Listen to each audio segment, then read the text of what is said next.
que llanos valientes alcemos nuestro canto con viva emoción, y del mundo a la paz ostentemos nuestro invicto glorioso pendón.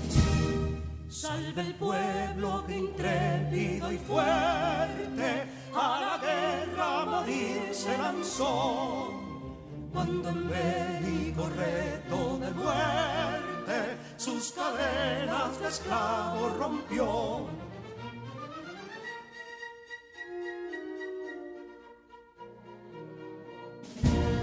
Ningún pueblo ser libre merece si es esclavo, indolente y servil. Si en su pecho la llama no crece, que templó el heroísmo viril, más que estrella la indómita y brava, siempre altiva la frente alzará, que si fuere mil veces esclava, otras tantas ser libres habrá. Que si dono y ardita expusieron de un intruso señor al desdén, las carreras Belén campos fueron, que cubiertos de gloria se ven, que en la cima del heroico baluarte de los libres el verbo encarnó, donde el genio de Sánchez y Duarte a ser libre o morir enseñó.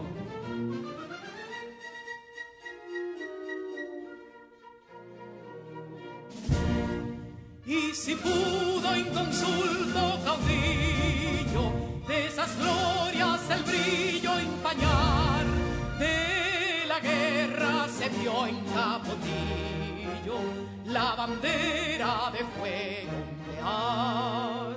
Y el incendio que atónito deja de Castilla al soberbio león, de las playas gloriosas le aleja, donde flota el cruzado pendón.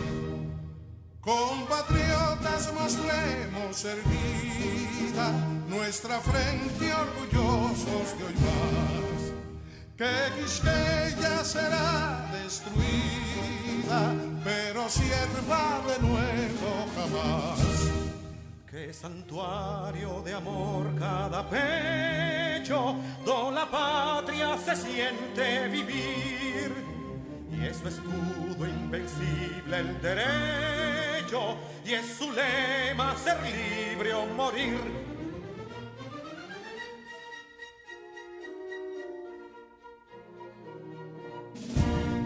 Libertad que aún se yergue serena, la victoria en tu carro triunfal, y el clarín de la guerra aún resuena, pregonando su gloria inmortal. Libertad, que los ecos se agiten, mientras llenos de noble ansiedad, nuestros campos de gloria repiten: libertad, libertad, libertad.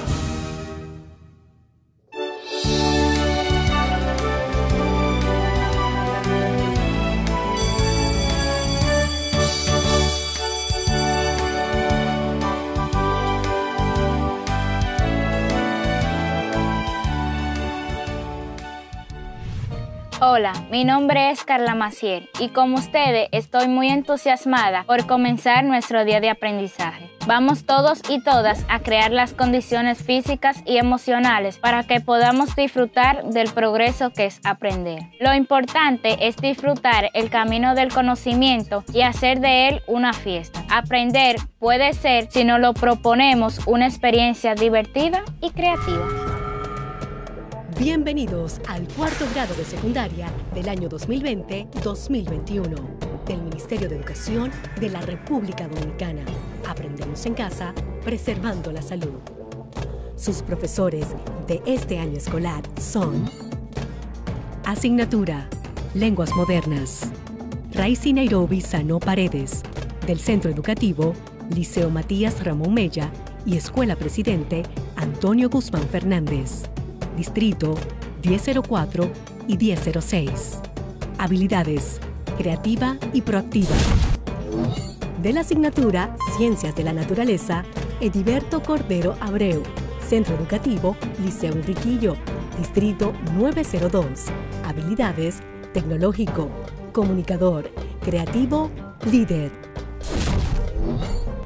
Asignatura Ciencias Sociales, Yancel Oderay Ferreras Cabreja. Centro Educativo Instituto Politécnico Salesiano Padre Bartolomé Beck. Distrito 1503. Habilidades: comunicativa, líder. Asignatura Matemáticas, Alexander García Pérez. Centro Educativo Centro de Excelencia Salomé Ureña. Distrito 1503. Habilidades: electrónica, fotografía, canto. Asignatura Lengua Española, Rosemilia Cepeda Reyes. Centro Educativo Liceo José Francisco Peña Gómez y Liceo Jesús Maestro, Educación Básica, Nocturno. Distrito 1504. Habilidades: paciente, comunicativa. Asignatura Lenguas Modernas, Echazón Láyenes, del Centro Educativo Centro de Excelencia Luis Encarnación Nolasco. Distrito 1502. Habilidades: predicar, experimentar. Asignatura Inglés, Iman North. Centro Educativo North Academy. Habilidades: baile, plurilingüe, astronomía, psicología. Bienvenidos al cuarto grado de secundaria del año 2020-2021. Hoy repasamos los puntos más importantes de los temas que hemos conocido esta semana. Hola estudiantes, llegó el viernes, tiempo de repaso. Haremos un recorrido compacto de los puntos más relevantes que debemos aprender. Esta semana, cada asignatura trajo temas muy interesantes. En matemáticas, el profesor Alexander habló de la semejanza de triángulos y sus criterios. En ciencias sociales, la maestra Yancel nos dio un recorrido por la edad contemporánea y nos mostró cómo manejar y analizar la información social. En ciencias de la naturaleza, mi compañero Ediberto y yo hablamos de dos temas importantísimos que actualmente nos golpean y fueron contaminación ambiental y cambio climático. En la asignatura de inglés, iniciamos el proceso de ver y trabajar nuestros planes futuros en dos partes. Y en francés, aprendimos a describir una ciudad y cómo realizar sus compras sin confundirnos. Así que busca tus útiles y apuntemos cualquier detalle que se haya pasado en la semana. Ya el repaso de nuestra profe Rosa de Lengua Española está listo, así que disfrutémoslo.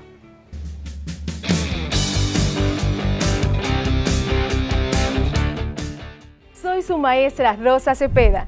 Iniciemos juntos nuestro viaje hacia el conocimiento.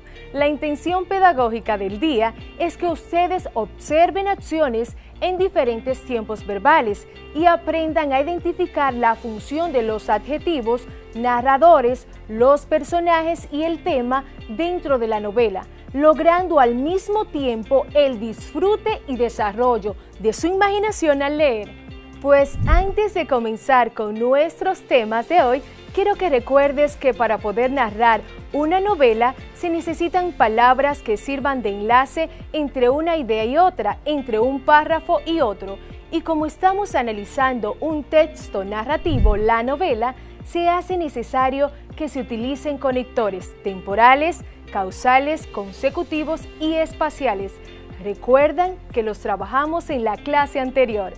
Cuando hablamos de conectores temporales, nos referimos a conectores que establecen una relación de tiempo. Existen los de anterioridad como los siguientes: al principio, hace tiempo. También están los conectores de simultaneidad, mientras tanto, en el momento que, y los de posterioridad, como son después, luego, enseguida. También recordemos que los conectores causales indican la causa de una acción.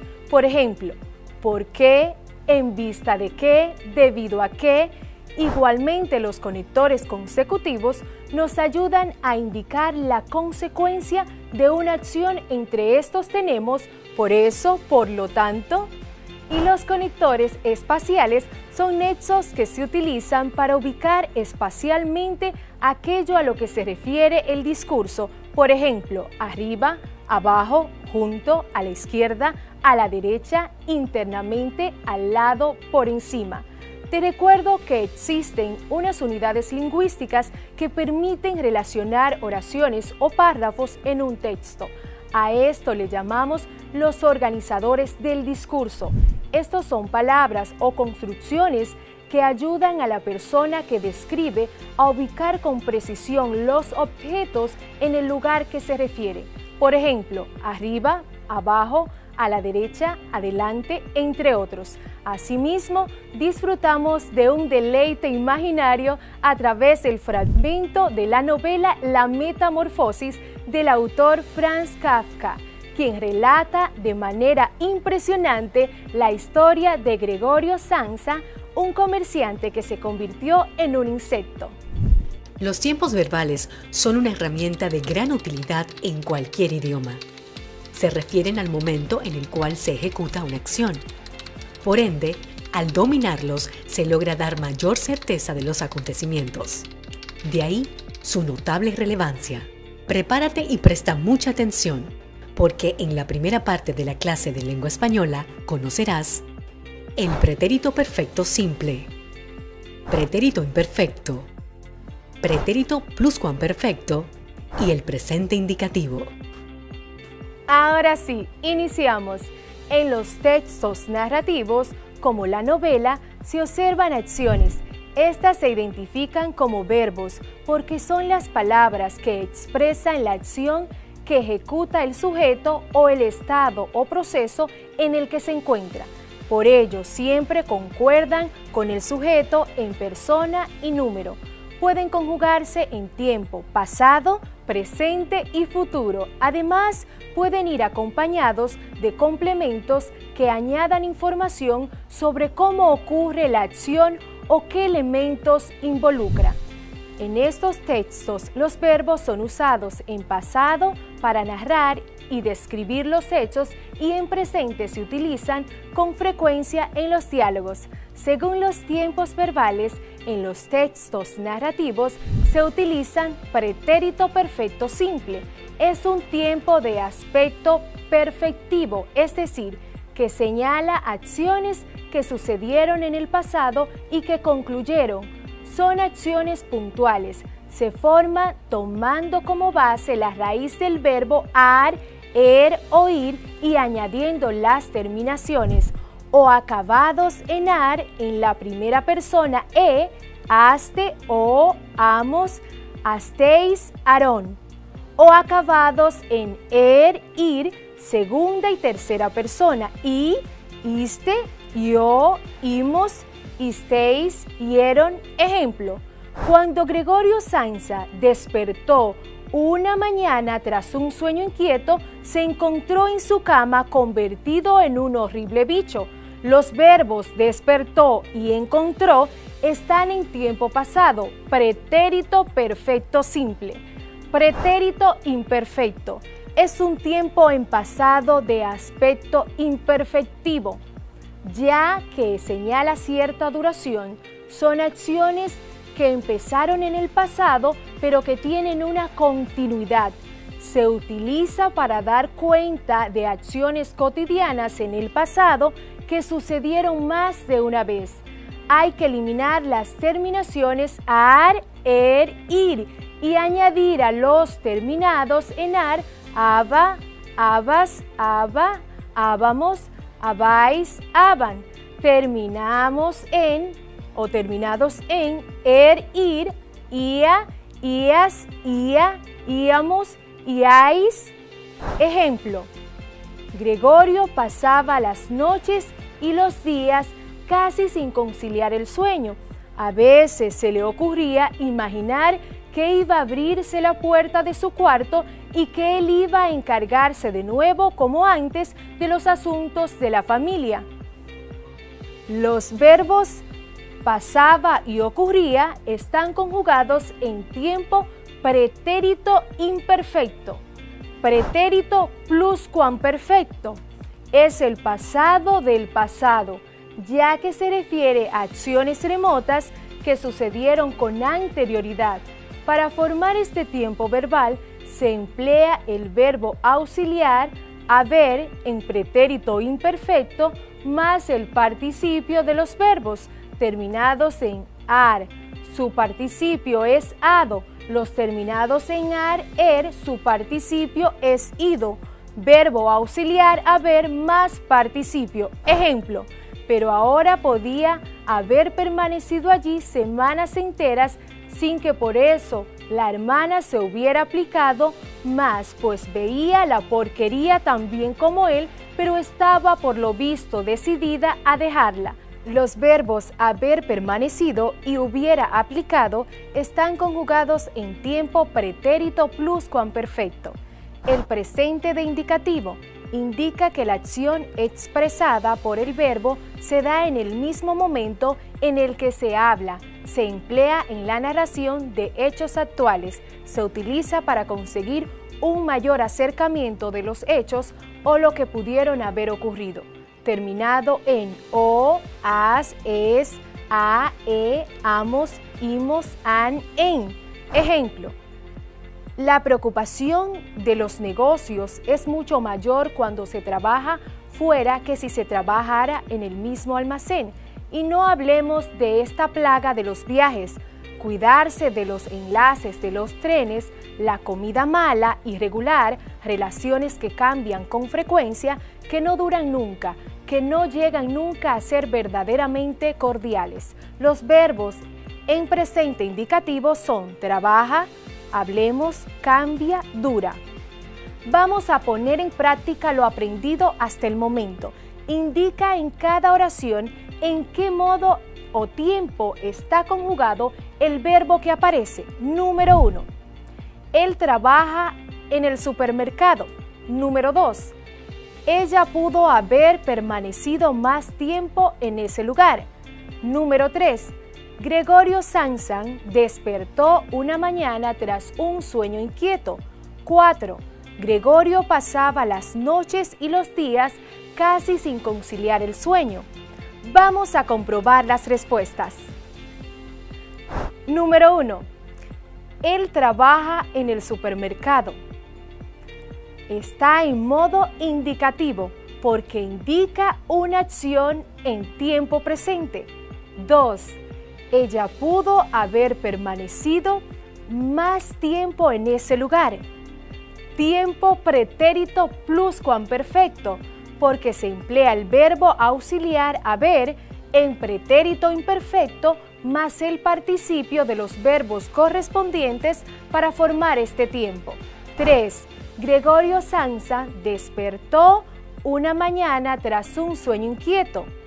Tiempo pretérito perfecto simple, porque señala acciones que sucedieron en el pasado y que concluyeron. 4. Gregorio pasaba las noches y los días casi sin conciliar el sueño. Tiempo pretérito imperfecto, ya que el verbo señala cierta duración. Son acciones que empezaron en el pasado, pero que tienen una continuidad. Recordamos que el narrador es quien nos cuenta la historia y es creado por el escritor. Puede ser protagonista, omnisciente o testigo, y que los personajes son quienes actúan dentro de la narración. Hay personajes que son principales y secundarios, antagonistas, y el tema de la novela se refiere a la idea u opinión que quiere transmitir el escritor en ese texto, por lo que muchas veces esa idea o tema no está muy visible para nosotros. Es por esto que deben leer detenidamente e ir haciendo subrayados de los aspectos importantes. Una de las novelas más relevantes de la historia de la literatura del siglo XX es sin lugar a dudas La Metamorfosis, 1915. Está escrita por el autor checo Franz Kafka. Se considera como un clásico imprescindible que debe disfrutar cualquier apasionado de la lectura. A pesar de los años, sigue existiendo la discusión acerca de en qué insecto se transformó Gregorio, cucaracha o escarabajo. Y es que en ningún momento de la narración su autor deja claro en qué animal se convierte el personaje central. Les invito a seguir leyendo la novela poniendo de manifiesto estos aprendizajes. De la misma manera, si tienen dudas, comuníquense con su docente guía para que les dé seguimiento y asigne las tareas. La juventud es feliz porque tiene la capacidad de ver la belleza. Franz Kafka. Se despide su maestra de lengua española, Rosa Cepeda. Bendiciones. Es el turno del profesor Alexander, quien nos muestra la semejanza y los criterios que tienen las figuras geométricas de 3 lados. ¿Saben qué figura es? Me refiero al triángulo. Veamos.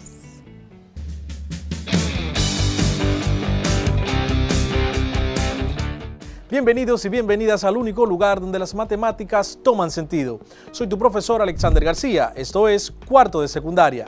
En este día aprenderás sobre la semejanza de triángulos, con el fin de poder comprender su significado y aplicarlo en la solución de problemas. Así que sin más, iniciemos. Antes de profundizar el concepto de semejanza de triángulos, se interiorizará solamente el concepto de semejanza. Para que lo puedas realizar es necesario el conocimiento de los lados correspondientes y del concepto de proporcionalidad. Los lados correspondientes. Lados correspondientes son los lados en las posiciones coincidentes de 2 polígonos. Si los 2 polígonos son congruentes, los lados correspondientes son iguales. Si los 2 polígonos son similares, la razón de cualesquiera 2 lados correspondientes es la misma para todos los lados. La proporcionalidad es una relación o razón constante entre diferentes magnitudes que se vayan a medir. Para que comprendas mejor, vamos a la pizarra y consideremos la siguiente figura. Tenemos aquí en nuestra pizarra 2 triángulos semejantes, a los cuales en el primer triángulo llamaremos a los lados el lado A, lado B y lado C. En el triángulo semejante nombraremos los lados con el nombre de A', B' y C'. Cuando hablamos de A', B' y C', nos referimos a la letra cuando tiene un apóstrofe, para así diferenciarla del primer triángulo. En el primer triángulo tenemos que el lado A mide 3 centímetros, el lado B mide 4 centímetros y el lado C mide 5 centímetros. Los lados correspondientes en el segundo triángulo tenemos el lado A' que mide 6 centímetros, el lado B' que mide 8 centímetros y el lado C' que mide 10 centímetros. Cuando 2 lados son correspondientes, imagina tus manos, tu mano izquierda y tu mano derecha. Si la colocas una enfrente de la otra, cada dedo caerá con su dedo correspondiente, el meñique con el meñique, el anular con el anular y así sucesivamente. De eso se trata cuando hablamos de lados correspondientes en polígonos, en este caso en triángulos. Si yo intentara poner un triángulo de esto uno encima del otro, el lado correspondiente será el lado que coincida de manera exacta con el polígono que queda debajo. Ahora bien, ¿a qué llamamos proporcionalidad? Llamamos proporcionalidad, como habíamos dicho, a cuando tengo unos lados en un triángulo con cierta medida. En el triángulo semejante, los lados correspondientes guardan también una proporcionalidad, es decir, una razón. ¿Cómo comprobamos esto? Si dividimos el lado más grande correspondiente con el lado más grande en el primer triángulo, veremos que dará el mismo resultado. Por ejemplo, veamos con el lado A. El lado A' dividido entre el lado A del primer triángulo debe ser igual al lado B' dividido entre el lado B del primer triángulo, lo que será igual al lado C' dividido entre el lado C del primer triángulo. Si sustituimos los datos que tenemos aquí, tendremos A' igual a 6 centímetros dividido entre 3 centímetros del lado A, igual a B', 8 centímetros, dividido entre el lado B, que es igual a 4 centímetros, igual al lado C', que es 10 centímetros, dividido entre el lado C, que es igual a 5 centímetros. 6 dividido entre 3 es igual a 2. 8 dividido entre 4 también es igual a 2. 10 dividido entre 5 también es igual a 2. Por tanto, cuando tenemos dos triángulos cuyos lados al dividir sus medidas de manera correspondiente da siempre el mismo resultado, tenemos entonces un caso de proporcionalidad. Eso es lo que tenemos aquí. Entonces, esa proporcionalidad, ese número 2, es lo que conocemos como razón de semejanza. Para que comprendas un poco mejor el concepto de semejanza, y te invito a que veas la siguiente cápsula. El concepto de semejanza en matemática está muy ligado al concepto de proporcionalidad. En esta ciencia se dice que dos objetos son semejantes si guardan una proporción entre ellos. Veamos algunos ejemplos de la relación existente entre semejanza y proporcionalidad. A la hora de evaluar polígonos, en nuestro caso triángulos, para determinar si son semejantes o no, existen algunos criterios que podemos seguir para hacerlo de forma más simple. A esos criterios se le conoce como criterios de semejanza de triángulos. Criterios de semejanza de triángulos. Se dice que dos figuras geométricas son semejantes si tienen la misma forma, sin importar los tamaños entre ellos. Para los triángulos, tenemos los siguientes criterios que nos ayudan a determinar cuándo estos son semejantes. Criterio ángulo-ángulo. Dos triángulos son semejantes si tienen dos ángulos iguales. Criterio lado-lado-lado. Dos triángulos son semejantes si tienen los lados proporcionales. Criterio lado-ángulo-lado. Dos triángulos son semejantes si tienen dos lados proporcionales y el ángulo comprendido entre ellos es de igual medida. Ahora vamos a la pizarra para que veamos cómo aplicamos cada uno de los criterios de semejanza que hemos mencionado. Aquí tenemos dos triángulos. Tenemos el primer triángulo nombrado ABC y el segundo triángulo nombrado OPQ. Si notamos a primera vista nos están dando las tres medidas de los tres lados de los triángulos. Por tanto, el criterio que debemos aplicar en este caso es el criterio lado-lado-lado, que nos dice que los lados, si son proporcionales, si guardan una proporción, entonces los triángulos son semejantes. Para esto vamos a usar la siguiente expresión que trabajamos en la clase anterior, donde el lado AB, con su correspondiente en el segundo triángulo, que sería el lado OP, debe ser igual al lado BC del primer triángulo, dividido entre el lado PQ del segundo triángulo. Y esto debe ser igual al lado AC, dividido entre el lado OQ del segundo triángulo. Esto será igual a R o a R. Eso es una razón de semejanza, como vimos en la clase pasada. Sustituyamos los valores por la medida de cada uno de esos que previamente nos han dado y comprobemos si son semejantes o no. El primer lado, el lado AB mide 12 centímetros, dividido entre el lado OP, que mide 18 centímetros. Eso debe ser igual al lado BC, que mide 10 centímetros, dividido entre el lado PQ, que es su proporcional, que mide 15 centímetros, que es su lado congruente, igual al lado AC, que mide 15 centímetros, dividido entre el lado OQ, que mide 22.5 centímetros. Es su lado correspondiente en el segundo triángulo. Esto debe ser igual a una razón. Si calculamos, usamos nuestra calculadora y tenemos el lado AB 12 dividido entre 18. Eso nos da un total de 0.66. Le ponemos la línea encima del 6 que indica que es periódico y se repite indefinidamente.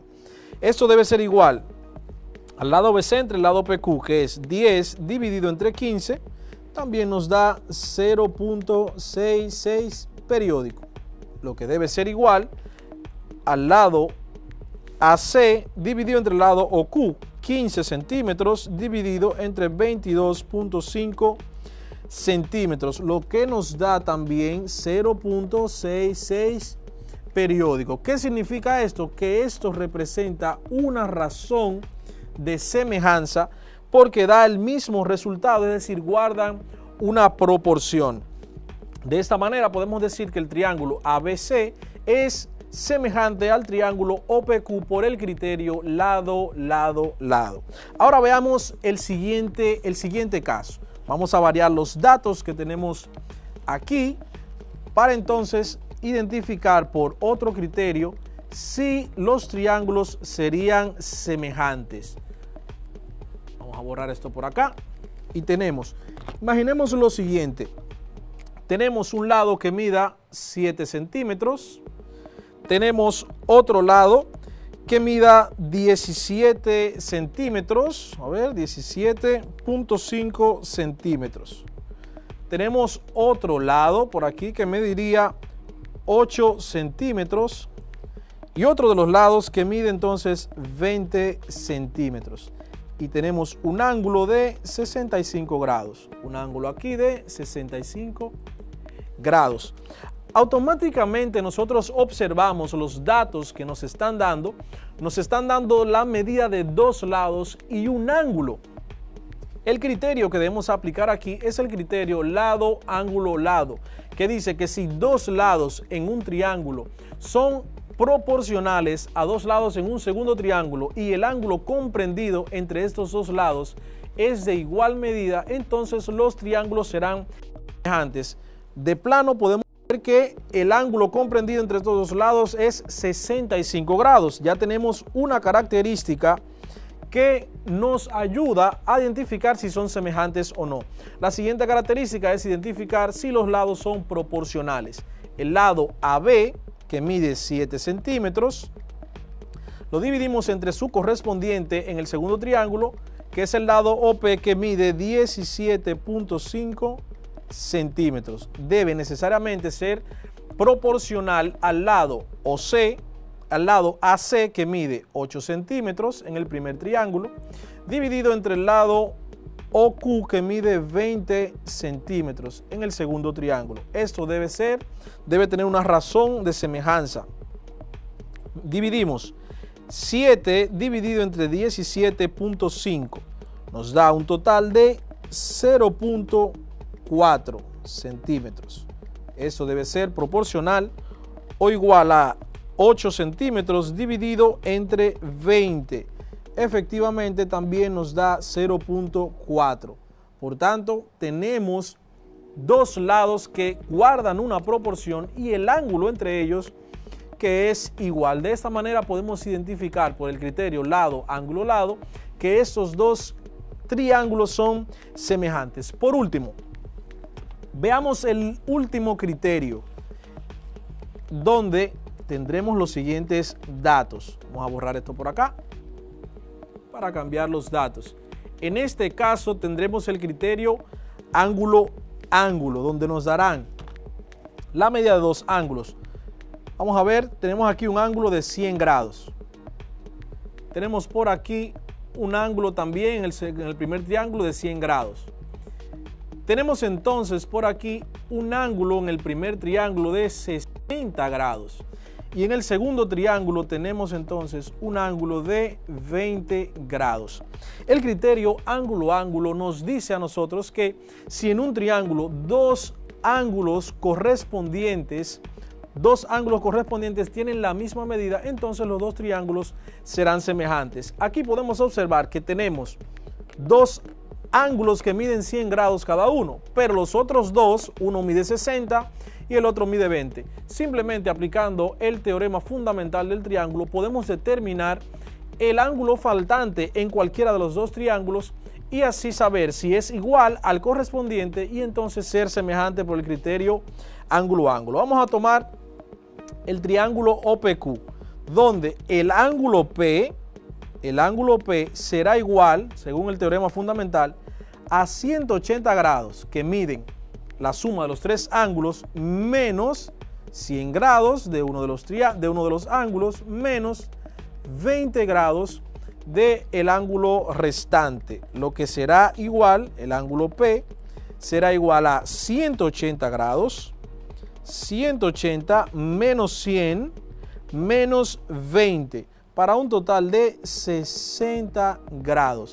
Si puedes notar, como podemos notar, en el triángulo ABC tenemos entonces de manera correspondiente el ángulo B que mide 60 grados. De esta forma podemos identificar por el criterio ángulo-ángulo que estos dos triángulos son semejantes. Muchos la consideran un juguete, para otros es un deporte.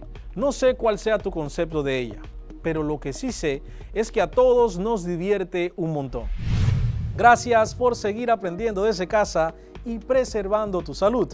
Desde el único espacio donde las matemáticas toman sentido, estuvo con ustedes su profesor Alexander García. Hasta la próxima. Es momento de un primer receso. Al regreso, los repasos de ciencias sociales y ciencias de la naturaleza. Ya volvemos.